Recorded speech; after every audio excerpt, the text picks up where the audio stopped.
እግዚአብሔር ሰው ልብ የሚያመው ሰው ታውቂያለሽ ሲለኝ እኔ ነኝ አልኩት። አሁኑኑ ተፈውሰሻል አለኝ። ልብ የሚታመም ሰው ምን ማን አንቺ ነሽ? እግዚአብሔር የተመሰገነ ይሁን፣ ክብር ለእግዚአብሔር ይሁን። እኔ የመጣሁት የዛሬ 15 ቀን በፊት ነው እና አጋጣሚ እና እዚህ 22 ስሰራ ሁሌ ነበር መመጣው። ቦሌ ከገባሁኝ በኋላ ግን መምጣት አልቻልኩኝም። ወደዚህ ስመጣም ሰዓት ሄድብኛልና ሳልመጣ ቆይቻለሁ። እና አጋጣሚ ልቤን ከልጅነቴ ጀምሮ ልቤን ያመኛል፣ ግን ልብ መሆኑን እኔ አላቅም።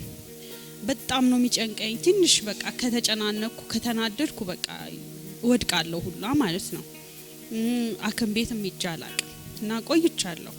ከዛ ዘንድሮ በጣም ባሰብኝ። በቃ ማለት መተኛት መቀመጥ አልችልም፣ በቃ መተንፈስ አልችልም። የሆነ ጣፋጭ ነገር ከበላው በቃ ሰውነቴ ሙሉ ለሙሉ ይደክማል፣ ግን ልብ መሆኑን እኔ አላቅም። በቃና እግዚአብሔር ሆይ ምንድነው የሚያመኝን ንቀልልኝ እላለሁ ሁሉ ጊዜና አጋጣሚ መጀመሪያ ቀን በጣም ጨነቀኝ፣ አይምሮዬ አመመኝ ማለት እችላለሁና መጣሁኝና እዛ ጋር ቁጭ አልኩኝ። ካለቅ ሊያልቅ ነው እንዲያውና በእግሬ ነው የመጣሁት። ዋጋ ከፍዬ ሄዳለሁ፣ እግዚአብሔር ሆይ ዛሬ ታገኘኛለህ ብዬ ነው የመጣሁት። በእግሬ ከቦሌ ድረስ መጣሁ፣ ቁጭ አልኩኝ እዛ ጋርና በጣም እየጸለይኩኝ ነበረ። ከዛ የእግዚአብሔር ሰው ጌታ ይባርከው መጥቶ ጸለየልኝ በጣም። ከዛ ሰዓት በኋላ አይምሮዬ ተፈወሰ ማለት ነው። ጌታ ስሙ ይባል። እና ቀጥሎ ደግሞ እዚህ መጥቼ ከገባሁኝ በኋላ የእግዚአብሔር ሰው በህልሜ የሆነ ቤት አለ። ከዛ ደግሞ ሁለት ሴቶች ያሯሩጡኛል እኔ እና አንዷን ከነቁማ የሆነ ማሽን ውስጥ ከቶ እንድትፈጭ አረገ የእግዚአብሔር ሰው ማለት ነው። እንዴ ወይኔ እረ ጨካኝ ነው፣ ፈጫት እኮ እንዳለ ብዬ እችኛዋ ታስሮጠኛለች። ልትውጠኝ ነው ነገሩና በኢየሱስ ስም ለላት ስል ልትውጠኝ ነው።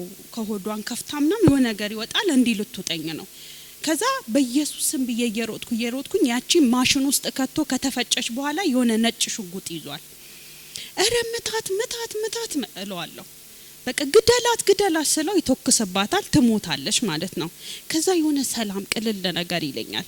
መሄድ አለብኝ ብዬ ሳምንት ድጋሚ መጣው። እዛ ጋር ቁጭ አልኩና እረ ጌታ አሳይቶኛል እዚህ ልቀመጥ ብዬ ፊት ለፊት እዚህ ጋር ቁጭ አልኩኝ። እግዚአብሔር ሰው ልብ የሚያመው ሰው ታውቂያለሽ ሲለኝ እኔ ነኝ አልኩት። አሁኑኑ ተፈውሰሻል አለኝ። ልብ የሚታመም ሰው ምን ማን አንቺ ነሽ? ነይ ወደዚህ ለኮስ ሰፕራዳ ቆሚ ዘጋ። ልብሽ ያምሻል? እውነት ያመኛል።